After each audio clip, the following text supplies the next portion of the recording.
Rise and shine, Apocalypse Scouts. Today we are talking about bug-out bags. With a well-stocked Zompoc bunker, you are set to comfortably ride out the first wave of the zombie apocalypse.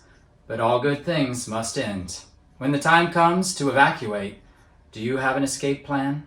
Good morning, future survivors. I'm Crazy Conspiracy Dude, your pre-apocalyptic source for post-apocalyptic information. Using digital media to prepare for the collapse or ascendance of digital technologies, this is the art of the apocalypse.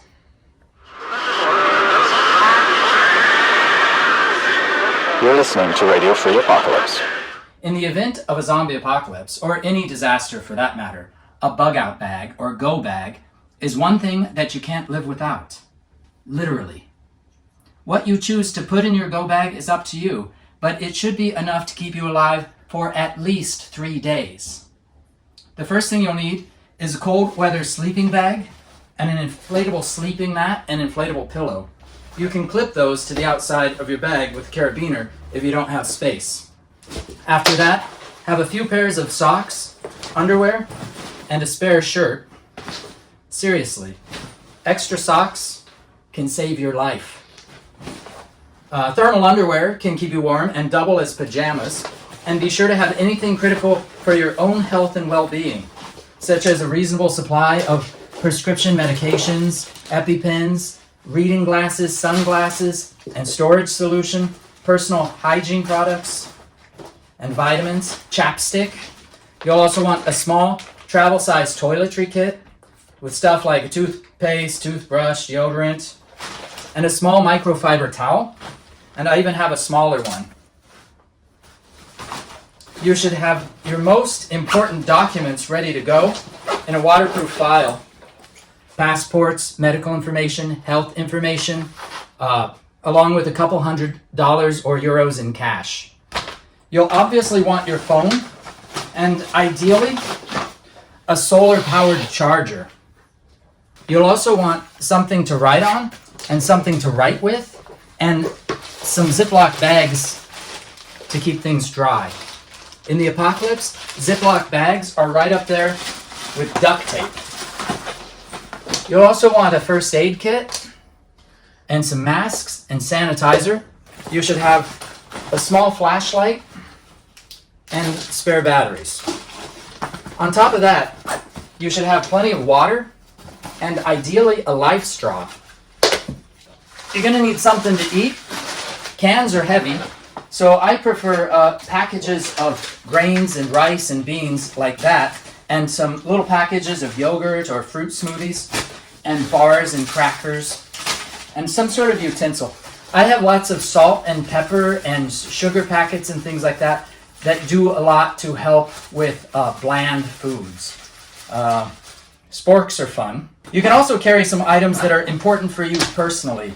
I carry things like this photograph and this Swiss Army knife. Switzerland seems like a pretty good place to be in the zombie apocalypse, judging from their knives anyway.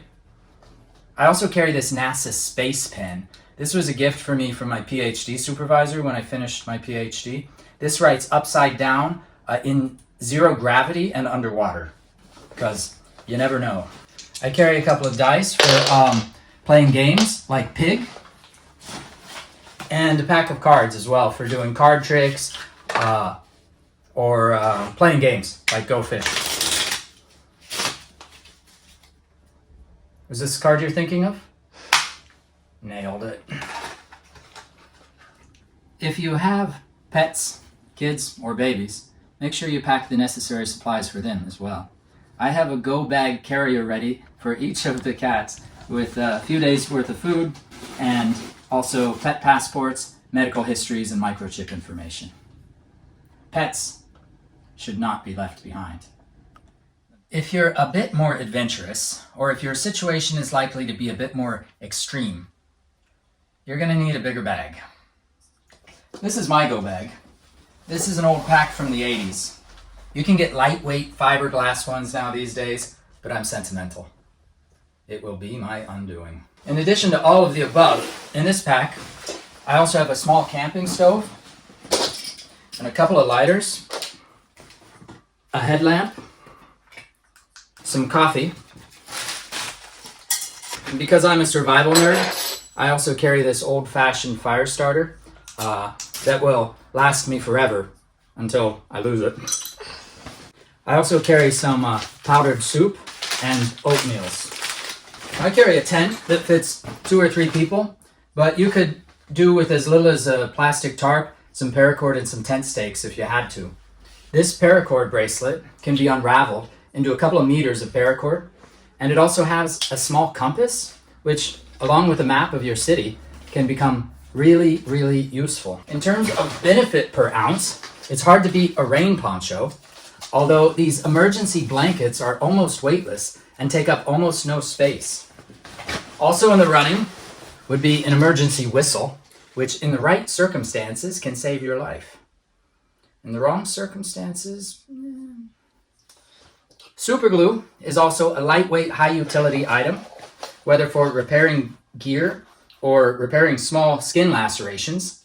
It's a good idea to carry a tube or 3. And speaking of adhesives, don't forget the duct tape. Give me duct tape or give me death, Patrick Henry might have said if he was in a zombie apocalypse. This is my travel roll. It's light, doesn't take up much space. It's mostly air. For communications, I'm taking my solar power, hand crank radio, flashlight, and USB charger. And I'm just kicking around ideas here. It might be helpful to have a set of decent walkie-talkies and spare batteries. When it comes to business transactions, if you follow my drift, I'm talking about pooping, I'm recommending these large 21-liter compostable trash bags with handles and biodegradable wipes. A folding shovel is also a useful tool for this and provides an extra layer of self-defense if a zombie attacks you while you're pooping.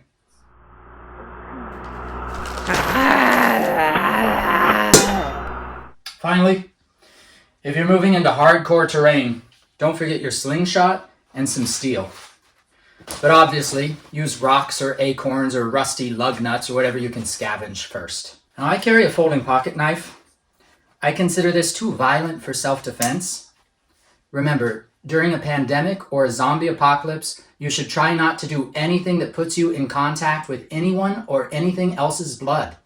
But it's very useful for things like cutting string and sharpening sticks. I also carry this tactical survival pen. This pen is designed to grip tightly, and the back end has a point for breaking tempered glass. If I found myself in close combat with a zombie, this would probably be the first thing I reached for. But we'll talk more about hand-to-hand combat with zombies real soon. And it also writes on stuff. And that's all for today, Apocalypse Scouts. To earn your Bug Out Bag virtual merit badge, put together your own Bug Out Bag and tell me about it in the comments below. Now don't forget to like and subscribe. Now let's repeat the Apocalypse Scout's oath. Hope for the best. Prepare for the apocalypse. The next time I see you, it'll be in the wilderness. Until then, happy trails. And remember, all roads lead to the apocalypse. These boots are made for walking, and that's just what they'll do. One of these days, these boots are gonna walk all over you.